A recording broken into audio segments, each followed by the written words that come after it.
요한복음 1장 9절로 13절 본문을 대독하겠습니다. 참빛 곧 세상에 와서 각 사람에게 비추는 빛이 있었나니 그가 세상에 계셨으며 세상은 그로 말미암아 지은 바 되었을 때 세상이 그를 알지 못하였고 자기 땅에 오매 자기 백성이 영접하지 아니하였으나 영접하는 자 곧 그 이름을 믿는 자들에게는 하나님의 자녀가 되는 권세를 주셨으니 이는 혈통으로나 육정으로나 사람의 뜻으로 나지 아니하고 오직 하나님께로부터 난 자들이니라. 아멘. 죄의 습관에서 벗어나는 길, 두 번째 시간입니다. 하나님께서 우리에게 주시는 그 복을 우리가 누리고 있지만 하나님은 더 누리기를 원하시는데 우리가 그 이상 더 누리지 못하는 이유, 우리가 하나님과 가깝지만 하나님은 더 가깝기를 원하시는데 하나님이 원하시는 만큼 더 가깝지 못하는 이유는 아직도 우리 안에 처리되지 않은 죄의 습관 때문에 그렇습니다. 여호와의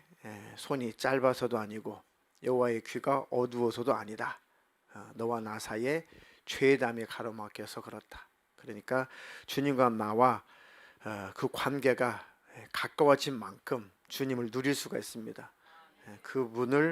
그분의 마음 사랑을 누리기도 하고 그분이 주시는 것들을 누리기도 합니다. 그렇지 않다면 우리는 모든 것이 만사형통하고 주님과의 관계가 친밀하지 않음에도 불구하고 모든 것이 성공하면 우리는 더 주님과 멀어지고 오히려 마음이 더 강팍해지고 오히려 마음이 더 교만해져서 내 영혼이 멸망의 길로도 갈 수 있습니다.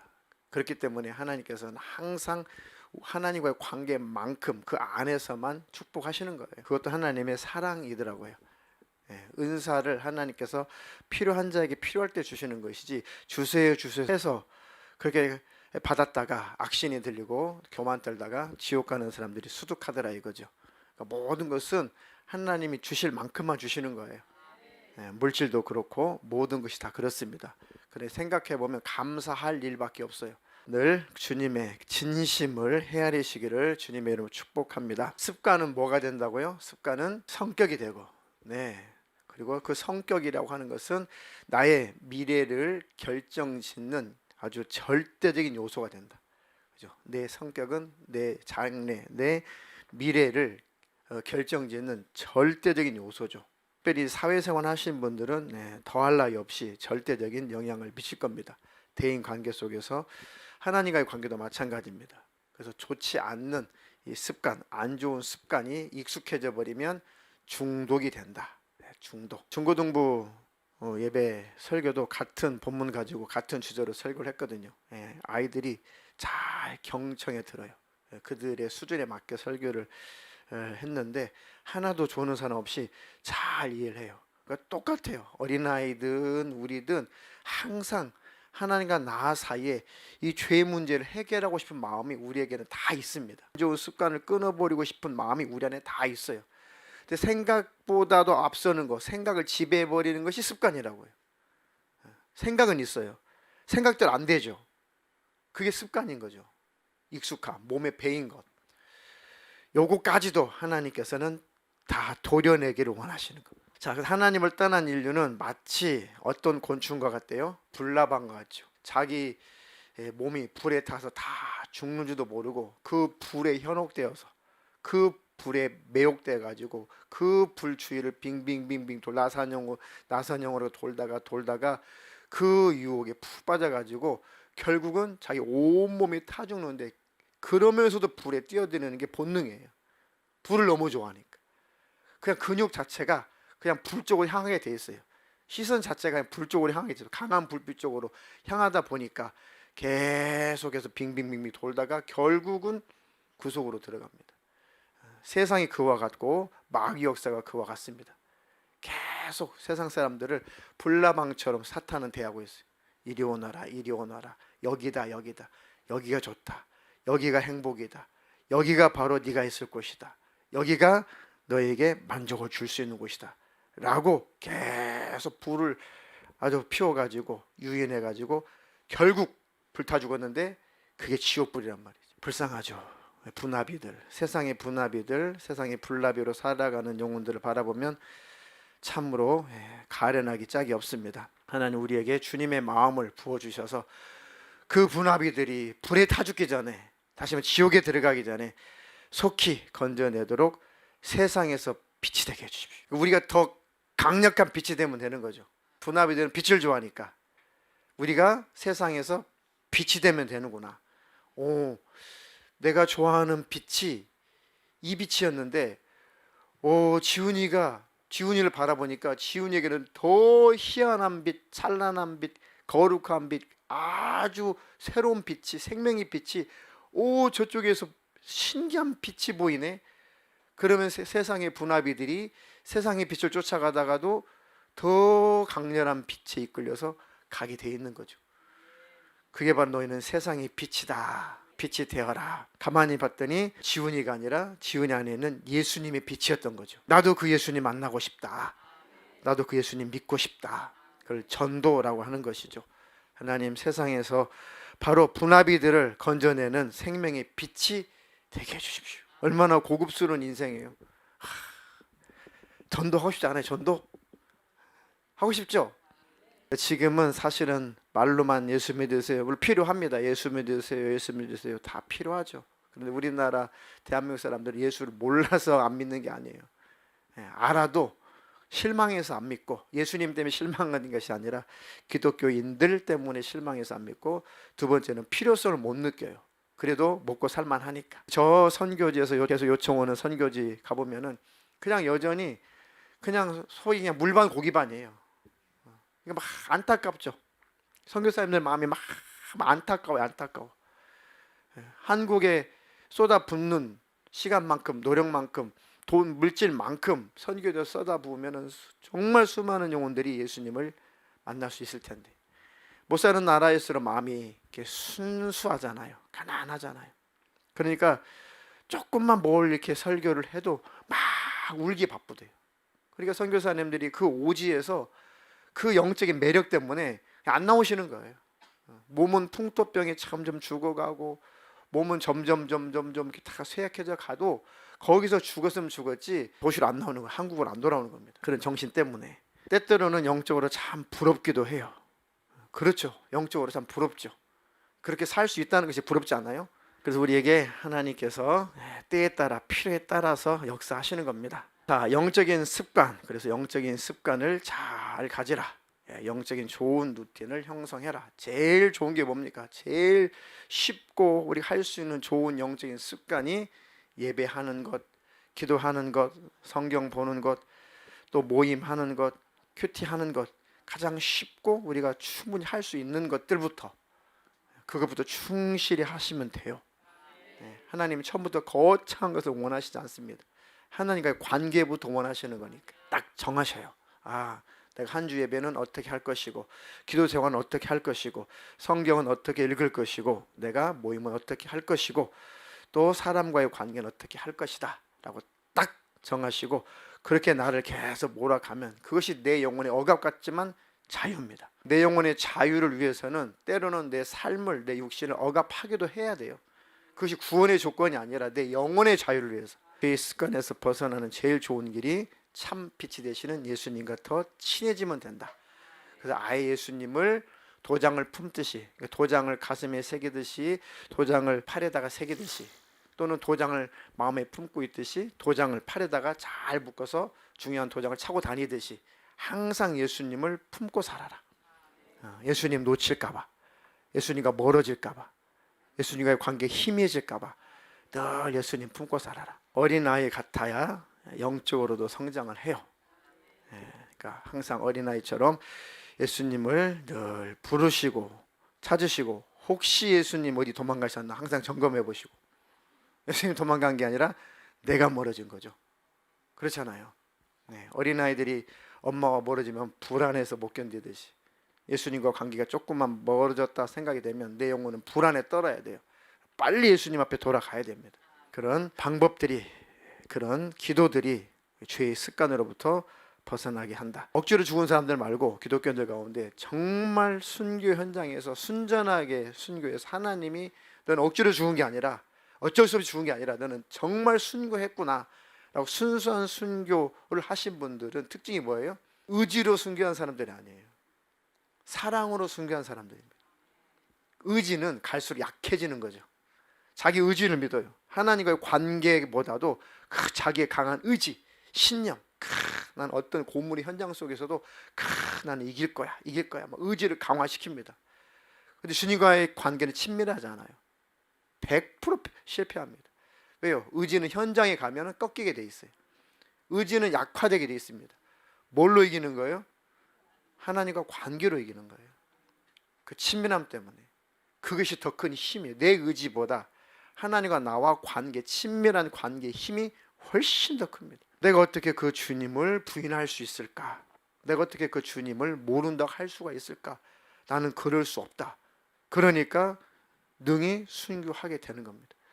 그들이 순교자예요. 막 벌벌 떠도 억지로 죽임당하는 사람들은 순교는 아니에요.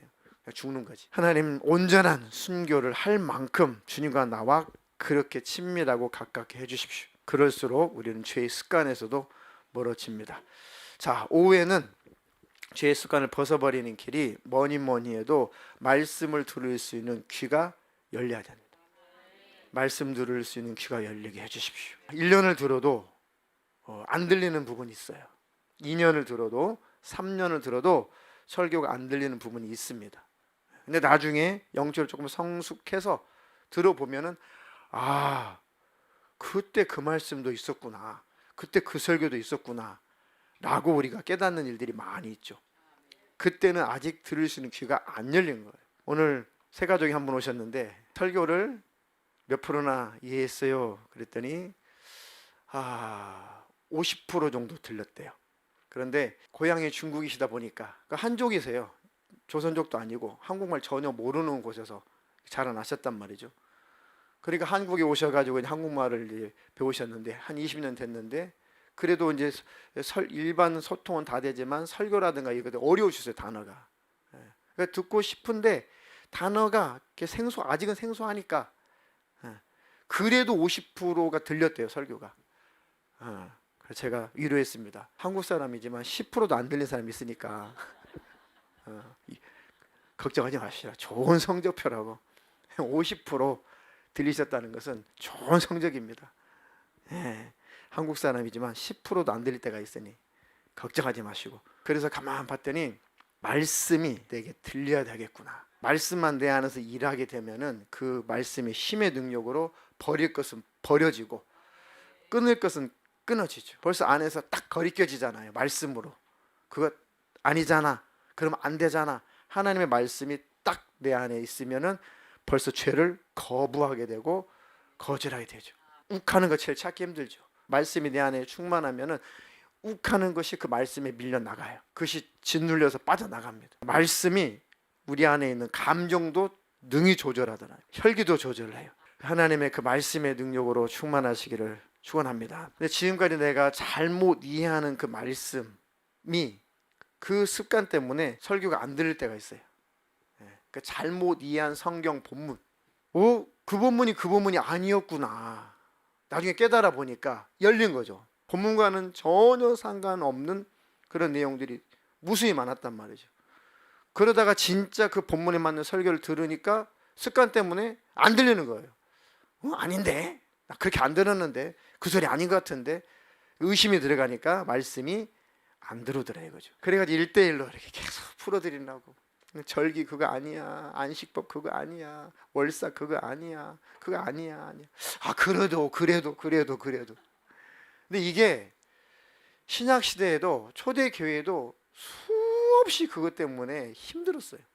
유대교적인 유대인들이 그 전통의 습관이 찌들려 있다 보니까 아무리 예수만 구원이라고 해도 아멘 하다가도 가서 할례 받으러 가요. 막 안식일 지키러 가고. 그러니까 막 바울이 막 가슴이 터지는 거예요. 심지어는 베드로가 그랬다고. 베드로가 유대인들하고 이렇게 밥을 먹어요. 그런데 이방인들이 오잖아요. 근데 유대인들은 절대 이방인들로 밥 먹으면 안 되거든요. 율법에 의하면. 그러니까 이방인들하고 이렇게 쭉 섞어서 밥을 먹다가 이제 유대인들 골수분자들이 쭉 오니까 얼른 같이 밥 안 먹은 척하고 막 도망갔다고요. 그래가지고 바울한테 되게 혼났죠. 네가 어떻게 사도로서 그럴 수가 있냐. 어디 복음을 전하는 네가 그렇게 외식할 수가 있냐. 아니 우리 구원은 예수 아니냐. 근데 아직도 그 습관에 그 유대교적인 전통의 습관이 찌들려 가지고 아직도 그러냐. 그러니까 너무너무 그런 일들이 그때 당시에는 아주 혼란스러웠죠. 그 잘못된 전통, 그런 잘못된 습관들 때문에 예수는 믿었어도 그 할례는 받아야지 구원받지 않을까? 이게 너무너무 이들에게는 고민거리였던 거죠. 그래도 예수는 믿었어도 그 안식법은 좀 지켜야 되지 않을까? 예수는 믿었지만 그래도 우리가 절기법은 좀 잘 지켜야 되지 않을까? 예수는 믿었지만 그래도 우리가 유대인으로서 지금까지 쭉 내려오는 그런 월삭 같은 거, 이런 것도 지켜야 되지 않아? 하면서 굉장히 불안에 떨었어요. 사도들마저 그랬다고요. 얼마나 습관이 무서워요. 얼마나 전통이 무섭습니까? 그러니까 오롯이 그 예수를 증거할 수가 없었던 거죠. 네, 바울이 그것 때문에 얼마나 많이 호통을 칩니까? 그래서 쓴 그런 성경들이 뭐 갈라디아서부터 해가지고 물론 로마서도 있고 수두룩해. 이렇게 우리가 하나님의 말씀을 제대로 이해하지 못하고 그 말씀 제대로 먹지 못하게 만드는 게 잘못된 지식, 잘못된 정보예요. 잘못된 정보. 그러니 하나님의 말씀을 올바로 이해하시기를 주님으로 축복합니다. 그 우리가 금요일마다 하나님 나라 관점으로 성경 한번 읽어보자. 그러면 최소한도 오역하는 일들은 없어질 거예요. 이 본문이 그 본문이었구나. 이 말씀이 그런 의미였구나. 최소한 그 정도만 깨달아도 절대로 우리가 이단에 빠지지 않습니다. 하나님의 말씀을 들을 수 있는 귀가 열리게 해달라고 기도하십시오. 그러면 절대로 이단이나 사이비, 신천지 이런 것들에게 미혹당하지 않을 것입니다. 자, 그리고 두 번째로 죄의 습관에서 벗어나는 길이 과거의 어떤 아픔, 상처, 과거에 불행했던 일들, 이것을 절대로 쫓아가지 마세요. 그것을 과거를 절대 과거 아픔과 상처를 묵상하게 만드는 게 귀신 역사예요. 악한 영은 더러운 귀신은 무조건 과거의 안 좋은 일에 계속 집착하게 만들어요. 그리고 현재를 기쁘게 즐겁게 행복하게 살지 못하게 만들어요. 미래는 쳐다보지도 못하게 만들어요. 미래는 그냥 어두워요. 그냥 불행해요. 왜? 어두운 과거 속에 집착되어 있기 때문에 그것에 투영이 돼서 미래도 어둡게 보여요. 현재는 행복하지 않아요. 그러니까 계속해서 그 인생을 살아가게 만들어요. 다 그래요. 다. 그런데 깨달으면 이거 귀신 역사야. 이거 악한 영의 역사야. 빨리 깨달으면 금방 벗어나요. 그 별게 다 사라진 줄 알았는데 불쑥불쑥 그것들이 찾아오면 금방 또 나락으로, 감정이라는 것이요 그렇더라고요. 금방 나락으로 떨어져요. 우울해져. 화가 나. 그러면 내 안에 죄가 묵상이 돼요. 죄가 묵상이 되면 하나님이 안 보여요. 하나님이 심해집니다. 그러지 말고 십자가의 은혜를 묵상하십시오. 말씀을 묵상하십시오. 하나님이 지금까지 나를 어떻게 인도해 주셨는지 은혜를 기억하시고 그 하나님이 나를 앞으로 어떻게 인도하실 것인지 소망하시고 그 하나님을 바라보면 다 과거의 상처도 아물고 다 사라진다. 금요일 말씀드렸죠. 사울은 늘 무엇을 묵상했어요? 원수를 묵상했어. 이 원수. 네가 내 자리를 차지한다고. 다윗 이 원수. 다윗 이 원수. 그 사울이 왜 하나님이 내 자리를 다윗에게 넘겨주려 하실까라고 하나님을 묵상했더라면, 하나님을 바라봤더라면 지옥은 안 갔을 거예요. 그 왕자리 그까짓 거 어차피 늙으면 줄 것이고 죽으면 왕자리 없어질 건데 그까짓 거 뭐라고 지 영혼이라도 살았을 거 아니에요. 근데 계속 죽을 때까지 이 원수만 죽이면 내가 해먹을 수 있을 때까지 해먹을 수 있을 거야. 이 다윗만 죽이면 이 원수만 죽이면 내가 이 자리를 잘 죽을 때까지 해먹을 수 있을 텐데 계속 그러다 보니까 마음이 어두워지니까 정신이 병드니까 악신이 완전히 지배하더래요. 좀 벗어나는가 싶더니 악신이 지배하고 벗어나는가 싶더니 악신이 지배하고 나중에는 악신에게 완전히 지배를 당하죠. 성경에 그걸 예수님이 7 귀신 들렸다는 거예요. 완전히 귀신에게 장악당했다라는 표현이 7 귀신 들렸다는 거예요. 그러니까 불신자들이 지금 현재 무슨 귀신 들린 거예요? 7 귀신 들린 거예요. 사울은 원수를 묵상하다가 결국은 모든 만인들에게 원수 취급을 당했어요. 결국은 비참하게 죽었습니다. 그 사울에게 계속 억울하게 쫓겨다니던 다윗은 자기가 어릴 때부터 갖고 있었던 습관대로 뭘 묵상했어요? 하나님을 묵상했어요. 하나님의 말씀을 늘 주야로 묵상했어요. 시편 1편에 있는 말씀처럼 다 주님의 말씀을 묵상했어요. 주님을 바라봤어요. 그 사울을 3번씩이나 죽일 수 있었지만은 하나님을 묵상하는 사람이라 아주 하나님이 세운 왕이다. 아무리 그래도 하나님이 세운 왕이다 라고 하나님의 말씀을 묵상하고 하나님 묵상하니까 그 죄를 이겨내더라. 사울과는 완전히 대조적으로 다르죠. 그러니 하나님 날마다 주님을 묵상하며 살게 해주세요. 그 말씀을 가까이 하며 주야로 묵상하며 살게 해 주시옵소서. 사람과의 관계 속에서 섭섭함, 미움, 불평, 불만, 원망 이것을 계속 내 안에서 그것을 묵상하고 그것을 키우다 보면은 결국은 나는 전혀 안 보이는 영적인 봉사가 되게 말아요. 봉사, 눈먼자가 되고 말아요. 내 안에 불평, 불만, 원망이 가득 차면은 이제는 나는 전혀 안 보여요. 모든 것이 다 남 탓이 됩니다. 그런 증상이 조금이라도 있으면은 내가 큰일 났구나. 왜 자꾸 내게서 원인을 찾으려고 하지 않고 남에게서만 원인을 찾으려고 할까? 왜 상대방에만 원인이 있다고 내가 착각을 할까? 같이 원인이 있어도 복음 안에 있는 사람들은 먼저 그 문제의 원인을 내게서 먼저 찾아요. 나부터서 해결합니다. 그러면 상대방도 해결이 돼요. 근데 그렇지 않으면은 나를 보지 못하고 상대방만 보기 시작하면은 내가 병들어요. 내가 죽어요. 하나님 먼저 나를 볼 수 있는 눈이 열리게 해주세요. 남의 잘못을 묵상하지 말고 내 잘못을 묵상하자. 어찌 너는 네 눈에 있는 들보는 보지 못하고 형제에 있는 눈에 있는 그 티를 자꾸 보고 그걸 빼려고 하냐. 네 눈에 있는 들보를 먼저 보고 그걸 빼내라. 빌립보서 2장 5절로 8절 한번 대독하겠습니다. 너희 안에 이 마음을 품으라. 곧 그리스도 예수의 마음이니 그는 근본 하나님의 본체시나 하나님과 동등됨을 취할 것으로 여기지 아니하시고 오히려 자기를 비워 종의 형체를 가지사 사람들과 같이 되셨고 사람의 모양으로 나타나사 자기를 낮추시고 죽기까지 복종하셨으니 곧 십자가에 죽으심이라. 예수를 품자고 했죠. 사실 예수를 품는다는 것은 예수님의 마음을 품는 거죠. 너희 안에 이 마음을 품으라. 곧 그리스도 예수의 마음이니 그는 근본 하나님의 본체시나 하나님과 동등됨을 취할 것으로 여기지 아니하시고 오히려 자기를 비워 종의 형체를 가지사 사람들과 같이 되셨고 사람의 모양으로 나타나사 자기를 낮추시고 죽기까지 복종하셨으니 곧 십자가에 죽으심이라. 예수님의 그 마음을, 그 겸손한 그 마음을 저도 가지게 해주세요. 나는 다 비워지고 나는 죽어지고 나는 사라지고 내 안에 계신 예수님이 주님의 마음을 나타내시옵소서. 내가 없어진다는 것이, 내가 부인된다는 것이 이 예수님과 혼합된다는 게 아니에요. 혼합된다는 것이 아닙니다. 내가 없어진다는 것이 내 존재 가치가 없어진다는 게 아니고 내 잘못된 생각 이것들은 다 수면 아래로 가라앉고 예수님의 생각이 드러난다는 거예요. 내 안에서 예수님의 마음이 드러난다는 것입니다. 우리의 생각, 배설물 같은 우리의 마음은 다 수면 아래로 가라앉고 예수님만 나타나는 것. 이게 나를 부인하는 겁니다. 그러니까 나를 통해서 예수님이 나타나는 것. 그런 예수님 날마다 그 예수님의 마음을 품고 사는 자가 되게 해 주시옵소서. 자, 마지막으로 갈라디아서 5장 16절로 17절. 내가 이르노니 너희는 성령을 따라 행하라. 그리하면 육체의 욕심을 이루지 아니하리라.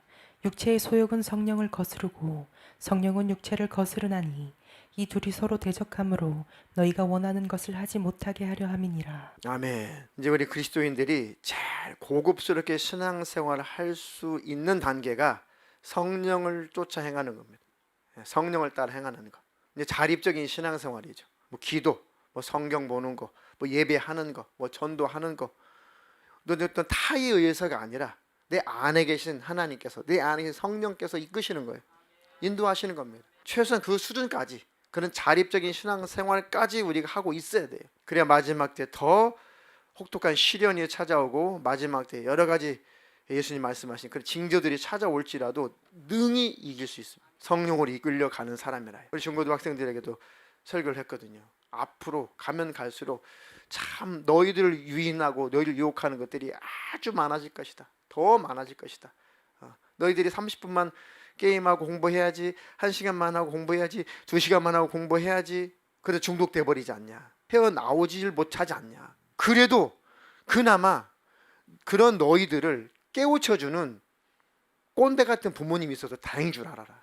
꼰대 같은 이 교회 선생님들이 계셔서 다행인 줄 알아라. 나이는 젊지만 꼰대 같은 전사님이 있어서 다행인 줄 알아라. 근데 애들이 막 웃어요.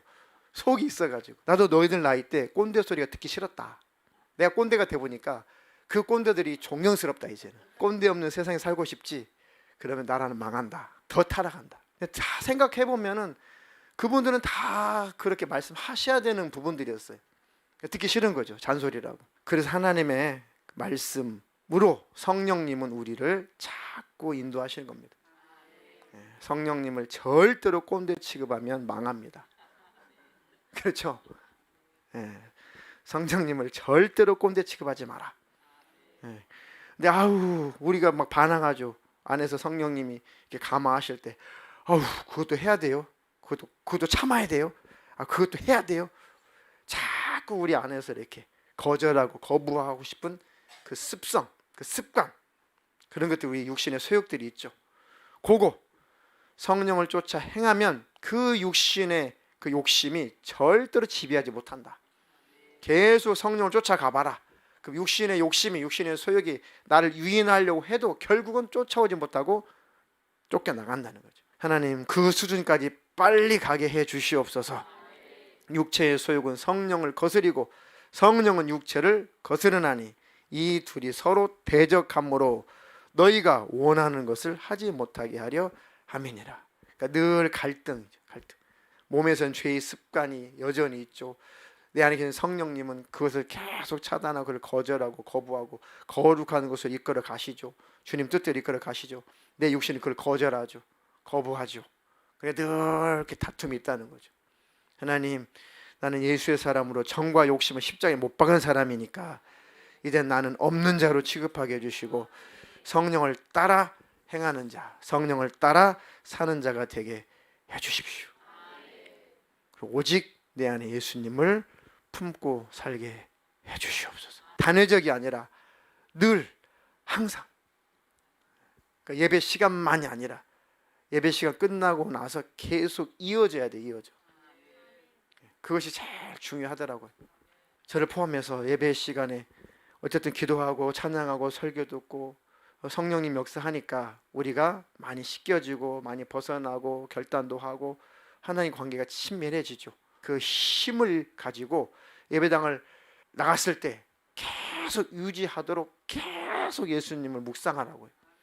계속 예수님 품고 사세요. 그것이 저와 여러분들이 살 길입니다. 나의 주, 나의 하나님, 그 예수님 품고 살기를 주님의 이름으로 축복합니다. 그 외에는 방법이 없습니다. 더 주님 앞에 가까이 가시기를 축복합니다.